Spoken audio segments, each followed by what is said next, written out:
All right, guys, we are live. Thank you so much for joining us today. It's 5:02, November 10th. Thanksgiving is right around the corner, which is crazy. And it's 5 o'clock and pitch black. So fun times. Feels like 9 o'clock at night already. So pull up a chair. I would say technically because I'm outside, Derek. What? Technically, because I'm outside, there's still some light you can see. A little bit. A little bit. It'll be dark in 3 minutes. Right, exactly. Yeah, Ryan, one of our awesome partners here, is enjoying the nice weather in the afternoon. So today we're going to be talking about buying a home. This is our buyer seminar.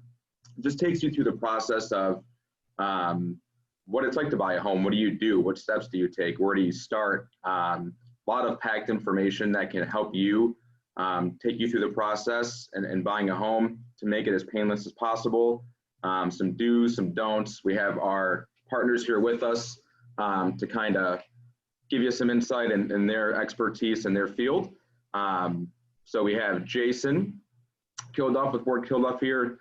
He'll kind of hop into mortgages, financing, all the good stuff you need to know about that. We also have Witt, who is the real estate attorney. We'll answer some questions to him, what's his role, what he brings to the table, things to look out for. And then last but not least, we have Keating with Keating Insurance to protect your investment. So let's get started and get rolling. We are live on Zoom and Facebook. So if you have any questions, feel free to drop them in towards the end of the seminar here. We'll go ahead and get those answered for you. All right, so first off, again, welcome. Thanks for joining the webinar. Just to give you a quick insight of what we're going to cover today, we've already hopped into the introduction. We're going to kind of go over me, your host representing, which is a little insight on, how long I've been in real estate. Next, we're going to take you into the path of homeownership. So what that looks like, go through the process. We have a chart that we can go, it gets a little detailed. There's quite a few steps when you're buying a home. So we're going to kind of highlight the main 6 steps that you need to know when you're purchasing a home. Jason will help us dig into getting a mortgage.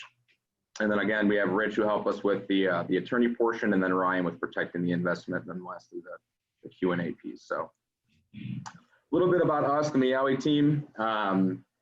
We are currently right on pace, I believe, to be #1 in the entire state of Connecticut for production, which is fantastic. We're on pace to do about 500 transactions this year. I've been on the team personally since the beginning of this year in March. The team has grown tremendously just in that short time. I'm always striving to be bigger, better, and have that #1 spot and serve our customers with exceptional customer service. Currently, we just won Hartford's Best of Best for 2020 magazine, and we had that last year as well. So back to back on that is fantastic. Awesome team, group of people, the knowledge that we have, what we can do to help you. Our brand's the most valuable thing we own here. So our job is to provide exceptional customer service, help you, help your friends, your family, whatever we can do. So that's a little bit about the Miale team in a nutshell. The panel today, I kind of covered this already. We have myself, we have Jason, we have Rich and Ryan, and we'll give you some insight in each respective field there. All right, so me personally, I've been in lost the page here. I've been in real estate a little over 3 years. Prior to that, I was in sales for about 6. So I've been in sales total for about 10. I love real estate, the freedom you have, the relationships you build, just meeting new people, always learning new things. There's always new situations that arise. I'm huge on communication, customer service. It's just fun to help customers buying their first home, relocating, whatever we can do, especially with probably the biggest purchase you're going to have in your life, to take you through that process and make it as seamless and as painless as possible. So it's a little bit about myself. I'm originally from Michigan, lived in Florida for 15 years, and recently relocated up here to Connecticut. My wife got a promotion for work, so enjoying the Northeast. Got the winters back. So a little bit about me. Let's dig into the path to ownership. So this is kind of hey, I want to buy a house. What do I do? Well, here we go. We'll kind of dig into it. Minimize this here real quick. So step 1 is you want to actually get an agent. When you're buying a home, you're going to be getting a buyer's agent. And that's so important. Today in this world, The technology kind of has everything at your fingertips, which is convenient, not always a great thing, but definitely convenient. But it's so important to get an agent. And I think a lot of people don't realize that until it's too late or have gone through a bad process. So we like to bring to light what you can do ahead of time to save yourself from that hassle and have you start off the right way. So, you know, call us, the Miale team, call myself.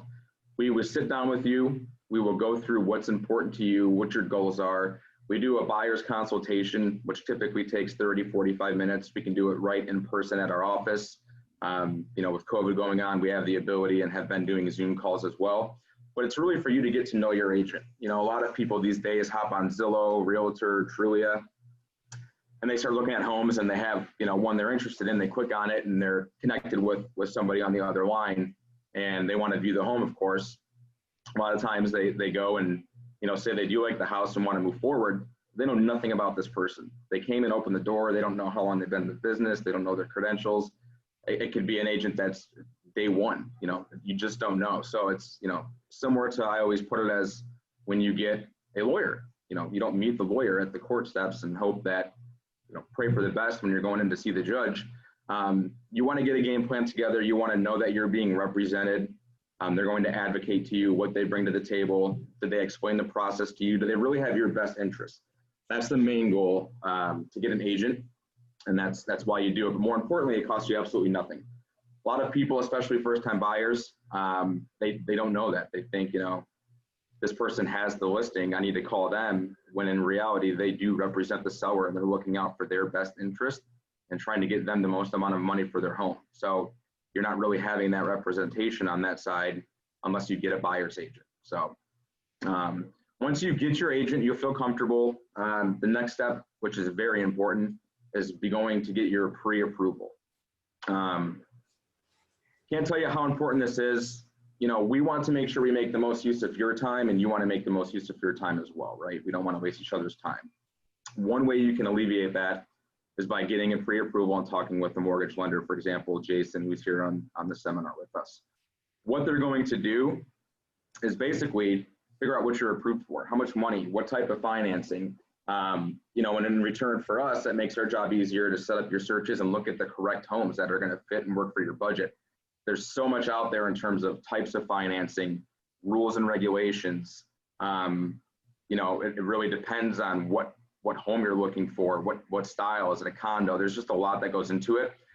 And, you know, we know a little bit about it being in that field, but you really need an expert to talk to and have that communication with all three of us so we can all be on the same page. It's going to save a lot of hassle and make your process so much smoother. So some things that are included with that is really just talking with the lender. They're going to dig into some basic information that they need to get from you, and they can generally have a good idea of, you know, where we are and if it's feasible, and if not, what you need to do to get there. So, you know, it kind of, unfortunately, is not fun when you're looking at 30, 40 homes and you find out you can't get approved to buy one.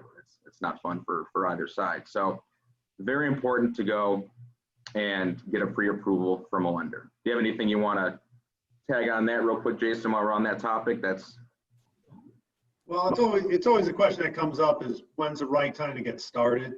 You know, it's the same thing as, you know, what do they say? When's the best time to plant a fruit tree? 20 years ago? Second best time right now? It's the same thing in the mortgage world, right? There's a lot of things that we can do up front to clarify or make the process smoother as we go along, and in some instances provide better pricing or terms and conditions that are more favorable. So definitely start early with the mortgage process. It always makes sense. We can update things along the way, but let's try to set you up to get the best possible terms and conditions that you can. Yeah, and that's a good point. I mean, Jason can vouch for this. I probably send him 10 emails a week of conversations he needs to have. You know, you have buyers, especially first-time buyers, super excited, which it's very exciting. I mean, I'm excited to go out there and get started and helping you. But if they haven't been coached by their agent or don't have the knowledge, having that conversation is going to set us up for success. So pre-approval, step 2. Fun part is we're going to start looking at homes, right? So once we have that pre-approval, I specifically know what types of homes we can look at. We've kind of worked the numbers together. I personally like to go in a little depth with my customers and explain, you know, you have this financing, we have this much down, we kind of have an idea of what our tax, we put the numbers together and work backwards to make sure what we're looking at is going to work for their payment. A lot of times they want to buy a $200,000 house, but they have no idea what that payment looks like. So when we, work with Jason, we can figure out, well, actually, you may be able to afford a $225,000 house. And that could be a world of difference in the type of home that you actually can purchase and something you can still afford. So once we set up that search, we can actually have it zoned in on what is going to work for you. So we're looking at properties that are going to fit for you, your budget. So the cool thing is when you have one agent, you're not calling the listing agent every time you see a home, telling your story 10 times, trying to get a call back from them. It can be super frustrating. I'm your go-to for all of that. So, hey, you found a home, you found 5 homes, you found 10 homes. Your job's to contact me, and I go through and I go and schedule all those showings for you. Get them all approved. We make a nice smart route. We go and do the drive. We're not backtracking. We know that we can get into the homes, and it makes the most use of our time. Right now in this market, we have a lot of out-of-state buyers. So being precise with that time management can definitely be beneficial to you. If you have one day to look at homes, we can fit in as many as possible. So it's nice to reach out to your agent. You deal with one person, and they know what you like, kind of like a doctor. When you see a doctor, they know everything about you. They have your chart. It's kind of the same in real estate. I'm your go-to. I know everything about you, what you're looking for. I'm going to help you find a home that works for you. Every time you call a new person without an agent, you're repeating yourself 10 times, and a lot of times you're getting nowhere. So, yeah, go look for homes. That's the fun part for sure. Once we find a home you like, then we're going to make an offer, okay? In terms of making an offer, there's the one reason you do have that consultation with the agent is, this is kind of where your agent is going to advocate for you and help you win that home. Very competitive market right now out there. Inventory is super depleted. There's a lot of multiple offer situations. Homes are selling super quick. On a side note, we're actually up over last year at this time with inventory by about 12%, but the under contract is up 200%. So that's why you're seeing such low homes out there available. So when one does come on and it's brand new, people are running for it. So you need an agent that can actually help you win the home. You have no leverage. The seller does until you win that home. So you need an agent that knows what they're doing. There's certain things on your offer that we can control that are going to make your contract or offer more attractive. So every situation is different. It depends on the specific offer we're writing, but just to have an agent that knows, what the market's doing, where we're at, that's very important. So, yeah, we get the offer made, and then we wait to hear back from the sellers, see if we won that offer, and hopefully we have. And once we have, then you're going to start going into the application process. And I'm going to go to the next slide here in a few. I'm not going to go line by line, but that's when you're actually going to go in and move forward with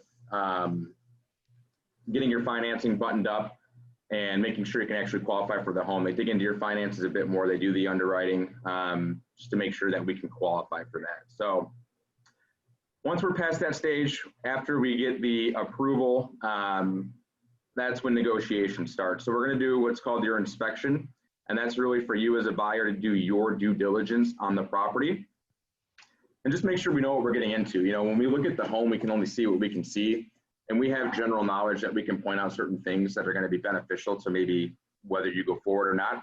But once the inspector gets in there, that's the person that actually digs into the property.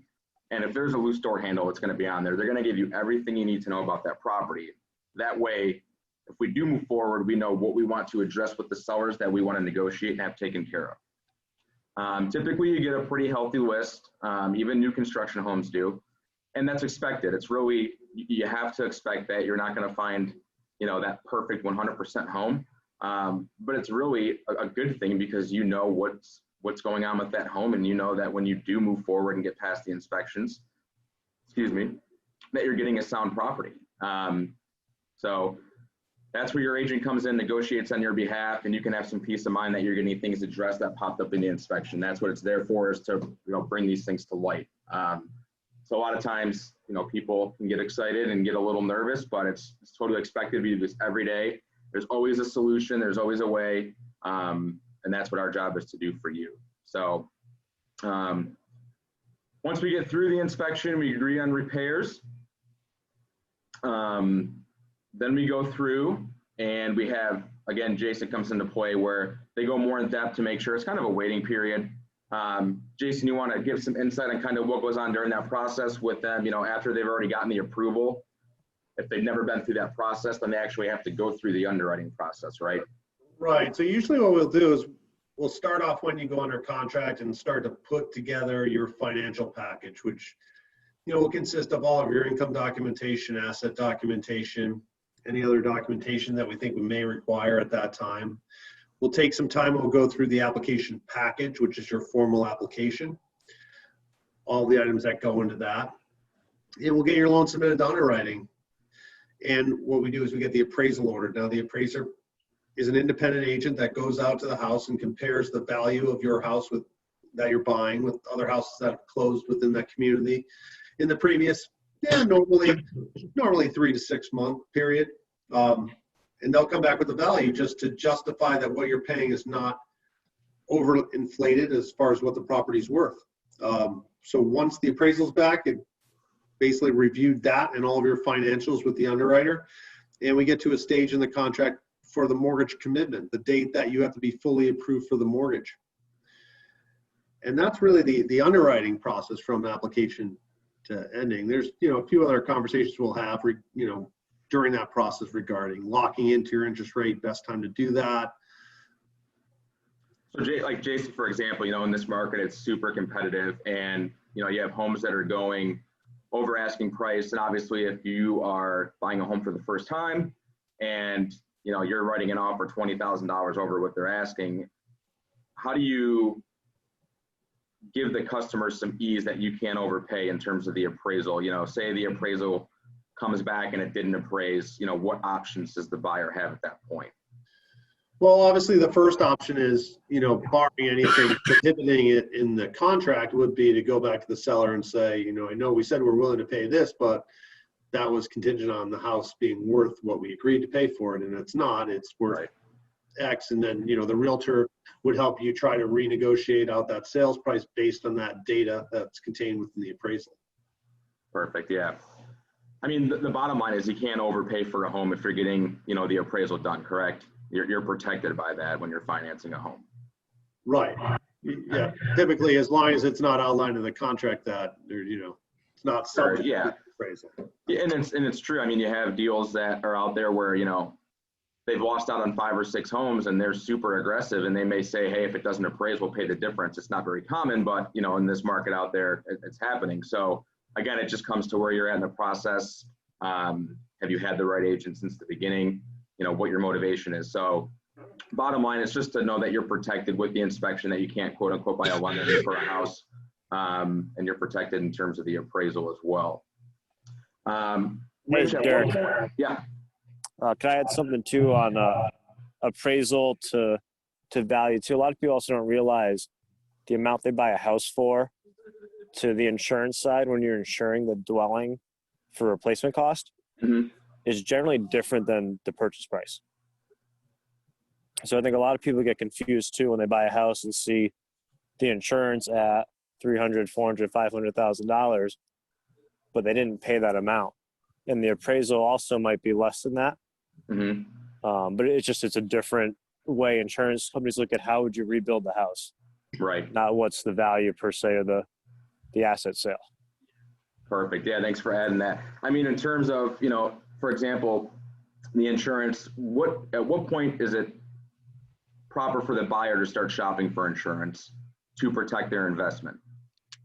So once you have the house that you want, or pretty much once you've put your offer in and it's accepted, that's going to start the closing process, which you get to next. But if you're looking for rough ideas of the house you want and the pricing on insurance and how it's going to work on escrow, there's a few factors, most of around the greater Hartford area. You're not the property is not in a zone that's going to be a PC9 protection class.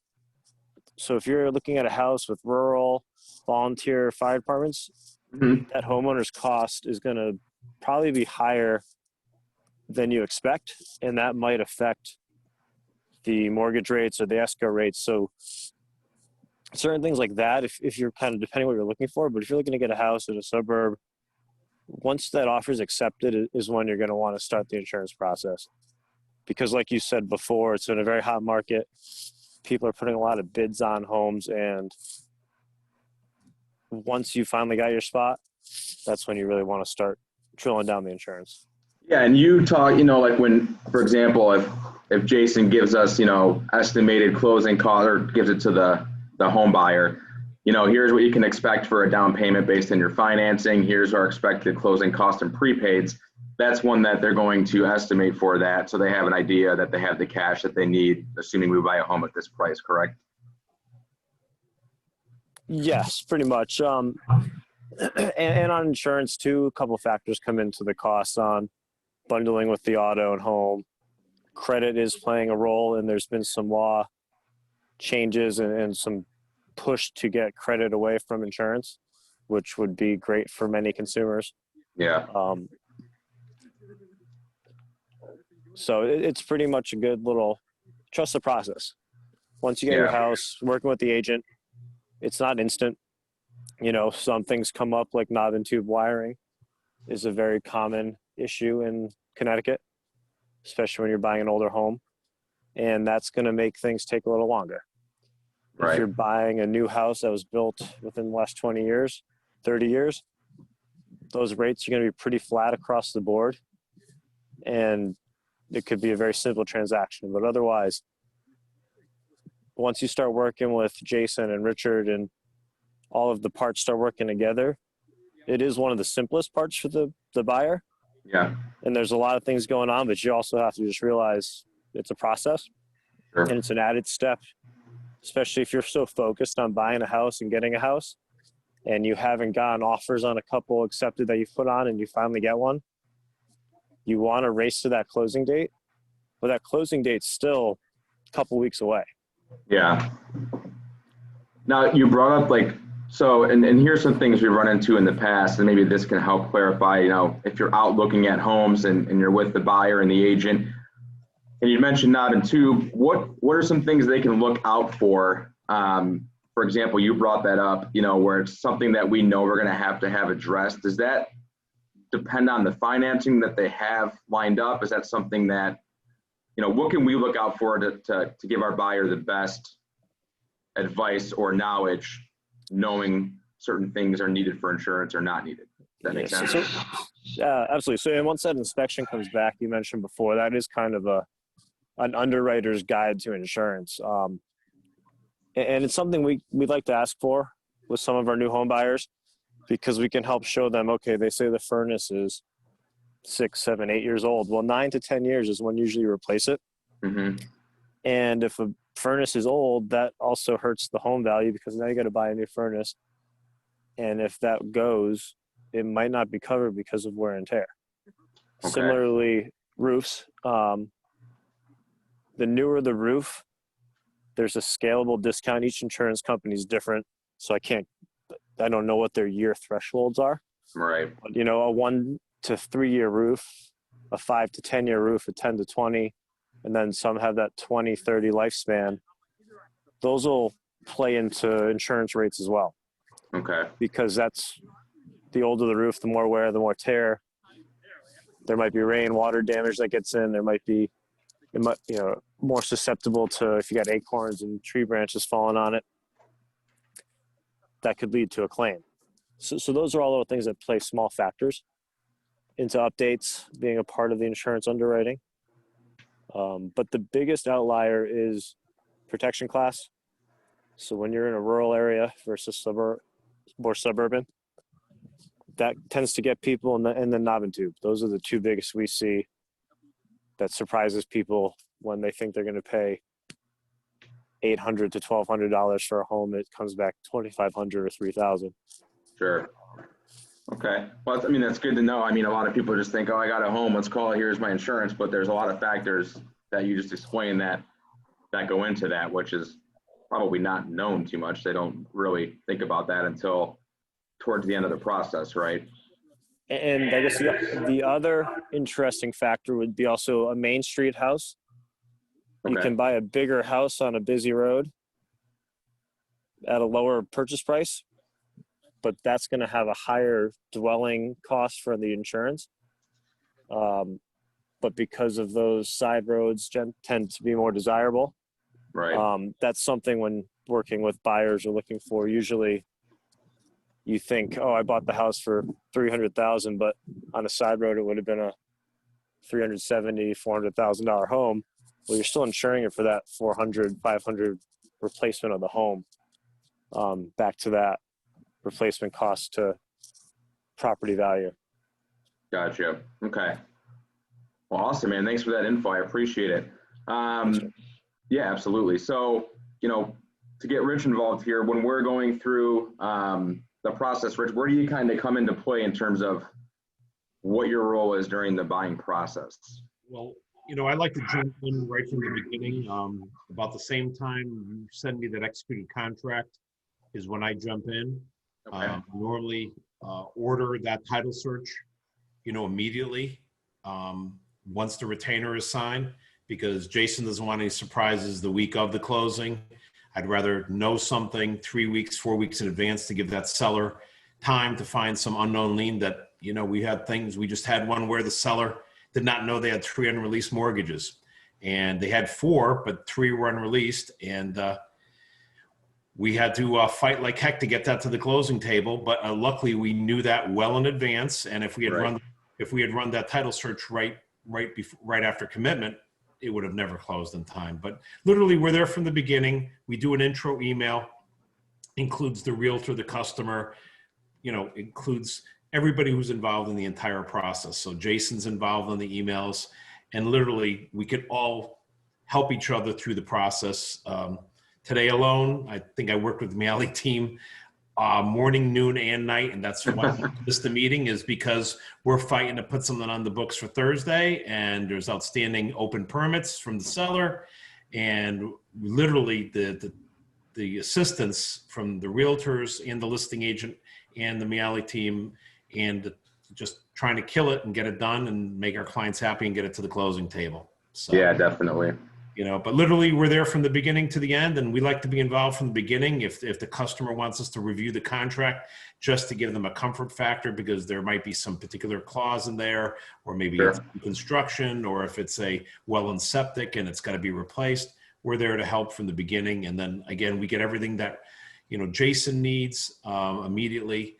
As soon as it comes in, it usually goes out same day. And then we always encourage everybody to contact, Ryan and their insurance agent as soon as possible, because again, as Ryan said, there's unknowns, and I don't want them calling the day before the closing, which some people have done, and then find out they can't get insurance because they have knob and tube. So, I mean, the big takeaway, it sounds like when you start the process and get executed, I mean, really everyone's involved right from day one, right? So I'm a huge believer in just everybody being on the same page, on the same email chain, and from the very beginning, that contract's signed all the way to the closing date, because it's not done till it's done, as we all know. And, if I've seen plenty of times where one thing fell through the cracks, and one of the team members picks it up and says, hey, listen, that's missing. I don't think I have that, or an addendum. And we just all reply to all and help each other and get it to the closing date. It's true, it's true teamwork. But yeah, you have to, in this competitive market, there's no room for error. Literally, our buyers are fighting for that home, and the seller's willing to sell it to 3 other people if we can't come through. So we have to get it done right from the beginning. So sure. And I think with the Miale team, that explain why, for example, you can both chime in, but walking into, I guess, for lack of a better word, a big box mortgage company, or what's the benefit of working with somebody that's local or has the relationships? Well, what I've said before, I think we all take it for granted because we're all on the team, is we just think it's normal that we can reach each other. I've talked to Jason on a Saturday and Sunday. I've talked to all my agents 7 days a week. My cell phone, just like everybody else, like Jason, Ryan, Derek, our cell phones are on our cards, and we make ourselves accessible. But it's not like that with everybody else. Sometimes people say, why can't you get this close for me? And I'll tell them truthfully, I cannot get the seller's attorney to return my phone call. And sometimes it's because they don't have staff. And sometimes they're just not equipped to handle any volume. Or the listing agent has dropped the ball, and my agent on the Miale team is doing everything. So, but again, I think, again, it's so normal for us to be accessible to our clients on either side of the transaction, 7 days a week, that when we encounter the opposite, it's just not. I think clients have to recognize that that's the magic of the Miale team is this is our normal, this is our life, this is what we do, and we're committed. And you might get I've had plenty of people get an agent who then announces after the contract signed that, oh, by the way, I have a full-time job and I'm a part-time agent. And, I can't make the home inspection, and I can't do this, and I can't do that. And it just doesn't work. And that's the difference. That's the difference. And what I like is the Miale team will literally help me on conditions. If I'm working on something today, again, I was not getting answers from the seller's attorney. And I reached out to 2 members of the Miale team. They reached out to the listing agent, who then reached out to the town, and we got our answers. And the seller's attorney is still not got back to me the answers that I already received from the Miale team, who reached out to the listing agent. So it's the teamwork. Yeah, I can agree. I mean, and it's so awesome when you have everybody kind of on the same page, the communication is there. Once we've done this numerous times and it's repetitive, it's kind of like second nature, and we act right away to what needs to be taken care of. It's tough when you have a 1-800 number mortgage company. Right. You got to call, you get somebody on the phone, there's no communication. We're talking with each other, but that piece is not really, meshing well with us, and it could be a huge hiccup. So just knowing you have that peace of mind with people that do it every day with each other is huge, and could be the difference of you closing on time or not closing on time, or getting a home or not getting a home, needing an approval letter, 9 o'clock at night, just those types of things. You don't have that with those other companies. So yeah, I literally, if they actually ask me, I tell the clients, if you don't go to somebody local like Jason for your financing, and then I actually have people call national 1-800 numbers for their insurance.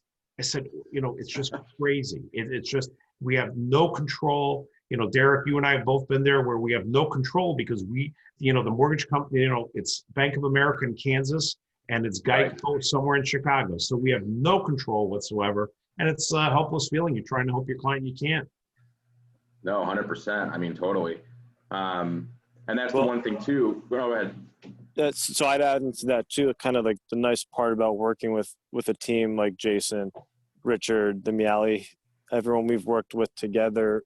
Closing date, Richard brought up, if that changes, as an insurance agent, our job is to get you the proper coverage that works for you, make sure you're protected, but also there's a binder that's needed.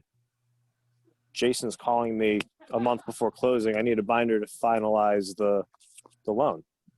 Right. So once we get that binder, within that month, 2 week, whatever the time frame is for the closing date, something could change. And then also having trust in someone like Richard, when a lot of times the attorneys pay closing fees that pay the insurance premium at the closing. We know that relationship, we don't need the payment that month in advance. We know Richard's good for it.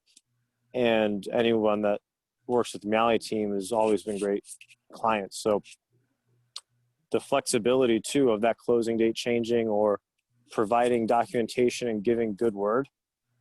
A lot of people say your word is your bond. Yep. And I think by working and trusting the process and the people in the team, it all falls into place.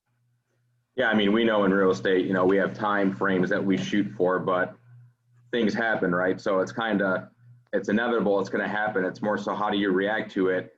And the way you react to it is having the team you have in place that knows how to do it and can hopefully, not have it turn into something that's way more than it needs to be. So again, that's nice to have you guys as our partners, on our team here at the Miale team. We have everybody, has their own lane. We have a team of about 20 agents, almost 30 with all of our staff. We have the admin staff, we have our marketing department, we have our inside sales department, we have our closing to contract on the list and buy side. So everybody having their own piece allows us to do the volume we do at a level of the customer service we do it, and then doing it with our trusted partners just helps it make it more well-oiled each time we do it. And we can bounce back and, react to those things that we know are sometimes gonna go wrong. So little room for error, I guess, the best way to put it, than, not having what we have. So we're super lucky. So yeah, moving right along, clear to close. Jason, do you want to kind of dive in on us getting a clear to close, what that means for the client? Is everything, what's the next step within that? Yeah, so absolutely. As soon as we receive the clear to close from underwriting, it's something we reach right out to the attorney and let them know, hey, we're ready to go. The attorney coordinates the scheduling with the listing side and the listing attorney, and they set up the time from there. And then we work very closely with the attorney to provide some final figures back and forth and any adjustments that may have occurred. And then we move forward to closing date. Awesome. So Rich, can you chime in on, like, with COVID and everything going on now, kind of things that were the norm or not the norm right now? So when the client, we do, after that, what Jason just mentioned, we go through and do the final walkthrough, and we try to do it as close as we can to closing. And that's really to make sure the home is in the same condition as it was when we have seen it prior time. So once we do that final walkthrough, everything's great. Where are they going to do the closing? How is that working? Are you having to adjust? What happens at the closing table? Yeah, so what happens is 9 out of 10 times, 9 out of 10 times, the seller is now overnighting the sale documents the night before. So I receive them the day of the closing, and I send their checks out the day before. So they receive them the day of the closing, and we sign mutual escrow letters between us. The buyer then comes to the closing at one of our offices, West Hartford Center or other locations, Okay. And they literally go to the parking lot. We send them a Zoom link the night before. They come to we've installed mail slots in each of our doors.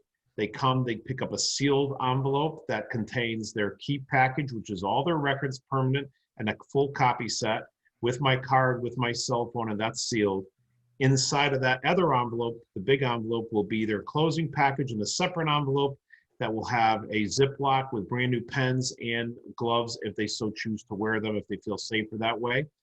We then sign into Zoom. We allocate an hour for each closing, like we did when they were across the table from me. And literally we go through it page by page. We tab every page that they're going to be signing, but we don't just go to the tab pages. We go from beginning to end. And literally, I almost think that they're more in depth than they were when they were at the closing table.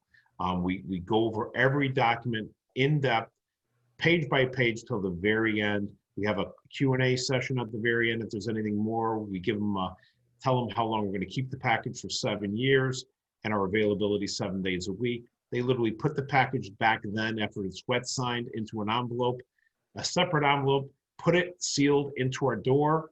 I spent about 5 minutes reviewing the package for Jason and Ward Kilduff. I'll review it to make sure that it's got everything that they're looking for in their closing instructions. And then I call them, and then from a safe distance, they jump outside of their car and stay by their car. And I get outside of our building and I take their oath as a commissioner of the Superior Court to take their acknowledgement on the mortgage deed. And that's basically, once we're approved by the bank and we need a funding number. If we don't need a funding number, we don't need one. And then we contact the seller's attorney that we're out of escrow, and the buyers go off their merry way and are very happy. And it's worked out very successfully. We really have not had any issues, knock on wood, since the first week that the governor deemed real estate to be an essential business. So Right. I'm doing it this way ever since. Awesome, man. Thank you so much. Can you guys think, I know we kind of went through a lot of information here. I just want to make sure I didn't leave out in kind of this process something that you in your respective field that I left out. So I think we kind of covered it, but before I move on to the next slides, can you think of anything else that I maybe didn't cover that's important? I just have a question for Ryan, if I could. Ryan, is there going to get a point where insurers will not insure knob and tube? No, so it's not uninsurable. Everything's insurable at a price. Okay. But the biggest thing that we see that works well, if you have a knob and tube place you find an electrician. That's why the inspection is very important, because you know what needs to be done. If you really want the house, you can afford what needs to be done. And sometimes even its knob and tube is left in a house. Yeah. So an electrician, you might have to pay, maybe someone's lived there for 10, 20 years and they never had the issue because it was done before them and they went through this process before they got the house. So an electrician can come and we'll take a letter on letterhead saying they looked at the house, they can certify, sign off, there's no active knob and tube. Or there's knob and tube in these places, we're going to remove it within 30 days and we can get you a policy at a regular price. So Thank you. Good to know. All right. So we kind of went over the 6-step process, beginning to end. Jason went over, what you need to do in obtaining the mortgage. There's obviously a lot of info, and this is what I think opens people's eyes is, that one click on Zillow where they get in touch with somebody and they run and open the door. They haven't gone through any of this and they have no idea. So, it's good to have this to know what's ahead and all the moving parts, which there's a lot. It really puts into perspective on, what it is to buy a house, right? So we went through Rich in terms of hiring your attorney and what entailed with that. And then in terms of, you said you're in different offices, Rich? Yeah, we have locations. I live here in West Hartford. We have an office in West Hartford Center, a couple of buildings down from Ryan, and then we have an office on Route 10 in Plainville that serves upper New Haven County and Litchfield County. And you've had your business for how long? Because all three of you, these are all your own businesses. I know, Ryan, you're third generation, I believe. And how long, Rich, have you had yours for? Since 98. Okay. A lot of changes since 98, huh? Yeah. We rely on you for all those forms that are updated every X amount of years, and we need to have the right form. That's correct. What about you, Jason? Since 06. So we're going on year 15. Awesome, man. Awesome. Ryan?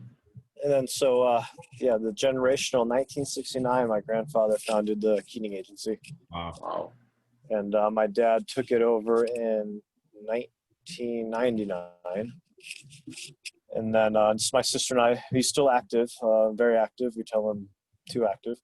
But my sister and I've been back 4 years. She's been involved now just a little over a year. And it's exciting to see. I know, like you just said, so much has changed. 98, Rich.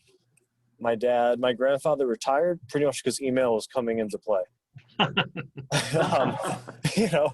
So.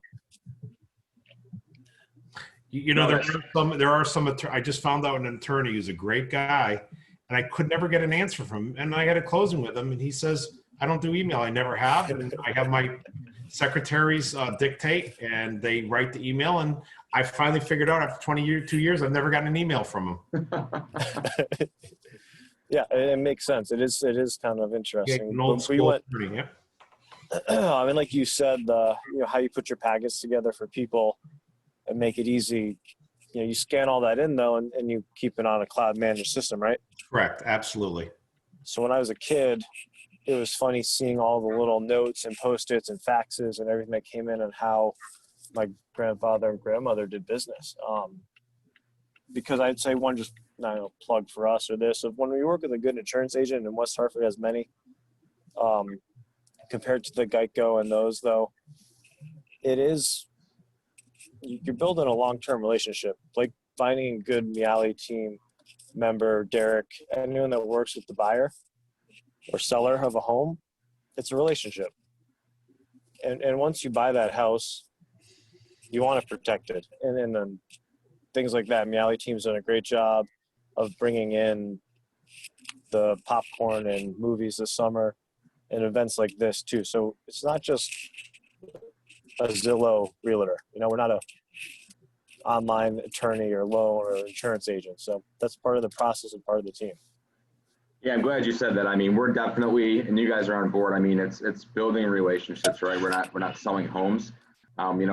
We appreciate so much what the community gives to us, and we give back, as much as we can. I know during COVID when that first hit, I think we delivered over 700 pizzas. We did the movie and popcorn for a few weeks that Lauren from our team organized, which was fantastic. It was something that we could give back that allowed us to be kind of COVID safe.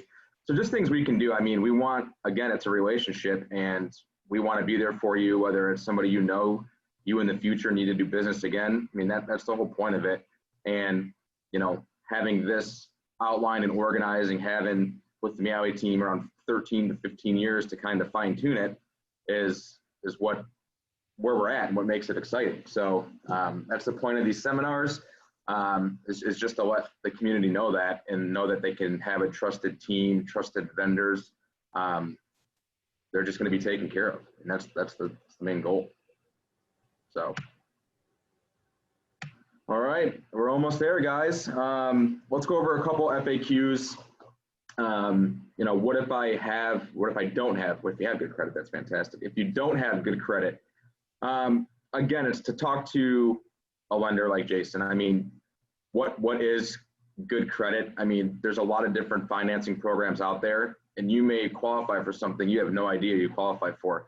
I mean, just since, you know, when the market crashed, and correct me if I'm wrong, Jason, you know, obviously it got super tight with what was being lended out, and there's so many different options out there now. You really need to talk to a professional to see what you qualify for. And if you don't, it's still a good call to have, because now you can have something to strive towards to get to, and we'll be there to be with you along the way. So when you are ready, we can help you.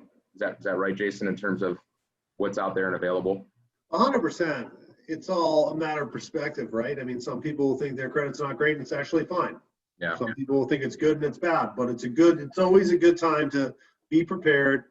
Let's look at the credit, let's look at the income, and let's see what we can do to improve the situation prior to you finding the house of your dreams, because it's really hard to fix it when we're kind of in that fast-paced motion from contract to closing.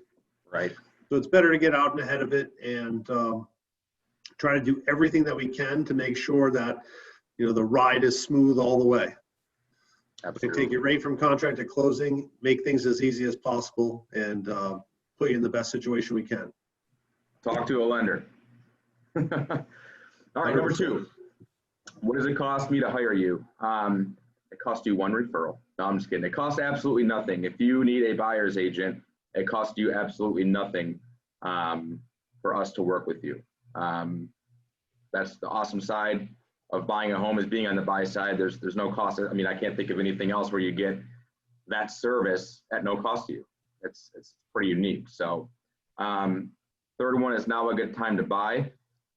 Depends on you. I mean, in terms of the market overall, you can argue both sides. It's a great time to buy. Rates are at an all-time low. That's why the market is the way it is. There's so many buyers out there trying to take advantage of that were maybe renting and paying $1,300 to $1,500 a month, and realize they can qualify and get this money cheap and pay their own mortgage and build some equity and get their life, you know, on that path. So it's definitely a great time to buy. I mentioned earlier, you know, it's hard to see, but, you know, people think we don't have the inventory. We actually have the inventory out there. We're up in Harford County 12% over this time last year. The problem is you have the under contract that is way up. So they're going quick. That's why you need an agent that can help navigate you and actually help you acquire a home. So the homes are out there.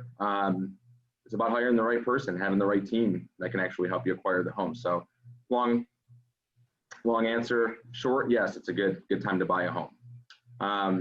How much house can I afford? Again, and I think getting an approval, what most people look at, Jason, is their monthly payment, right? Is that kind of their go-to for what they can afford? Right. We're gonna have that whole conversation regarding what is the max that you're more than likely to get approved for. Typically, the maximum the bank will approve you for is going to be higher than where you're comfortable. So we want to look at it as a two-pronged aspect.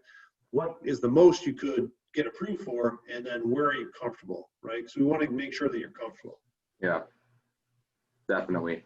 And I mean, I like to do that with my clients. It's okay, let's work backwards. And I have, obviously you get those numbers for me, but a lot of times they don't know what they're approved for in terms of a price that's going to work for their budget. So working backwards a lot of times and finding out the most important thing, like what's my payment, can help us find a price point that's going to work for you and help us set up our search. So that kind of ties in with how much money do I need down. You know, that's Jason's wheelhouse, and he gets those. He's the expert in that field. You know, a lot of agents, I try to stay in my lane. My job's to get you the home and advocate for you. We let the experts do their thing. That's what they're there for. So how long does the whole process take? That's a good question. It could take a year. It could take 30 days. I mean, it all depends. You have the one piece of when you meet your agent, you actually start looking at homes. You know, some people are leisure about it, and they'll take 6 months to a year to find a home. Others are moving in from out of state, taking advantage of the rates and moving up. It's maybe happening quicker for them. I think once you get to the contract piece, you're typically anywhere from 30 to 60 days is what it's going to be from you to actually close on the property and go through the steps. But again, it's going to be dependent on what that individual's motivation and time frame is. So whether it's a year, whether it's 60 days, you know, we're in it with you, and that's how long it's going to take. How do I get started? You get started by calling the Miale team and asking for Derek. No, you got to find an agent, interview them, know who you're hiring. You know, it's a free service, but you want to have the best service. So go through that consultation. It's the best 30 minutes you're going to spend for such a huge purchase. It's crazy how a lot of people don't want to because they don't want to take the time, and they can end up having a horrible experience. And for the biggest purchase in your life, it's worth the 30 minutes for sure. So that's how you get started is contacting an agent, and they should be able to take you under their wing from there. All right, so that pretty much wraps it up.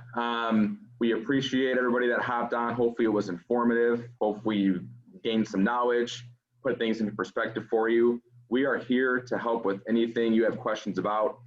My info is right up top there. My phone's always on. So email, call, text, you know, we're here to help. Same with Jason. And this goes for anybody working with any clients on our team, any of our agents. If you are viewing this video and kind of are looking for the path to go to purchase a home, this is it. So we're here to answer any questions. We have Jason's info, Rich's, Ryan's. Give us a call and contact us. We're here to help. Anything else you guys got? Yeah, Derek. Yeah. First, great job. Thanks, man. This is a nice presentation. Second question, what's the 734? That's Michigan. Michigan, nice. So Nice. back when I was, you know, when they changed that law where when you changed carriers, you didn't have to switch your phone number. I think it was that year it happened. So I've had the same phone number since I've ever had a cell phone. So it's just way too much work. I didn't want to have to start all over. So it's fun calling 860 numbers from 734 and 941 friends in Florida, and it's all over the place. So I have like 6 different phone numbers. That's my cell though, so you can reach me there. It's no problem. Well, I lived in California and Texas, and everyone would think my 860 number was an 800 number. So I know the feeling. Exactly. So yeah, email, text, got to do it all. So let's see if we had any people, if I can get this mouse here to work. We had anybody drop any questions. I'm hitting the right button here. Don't know if we had any.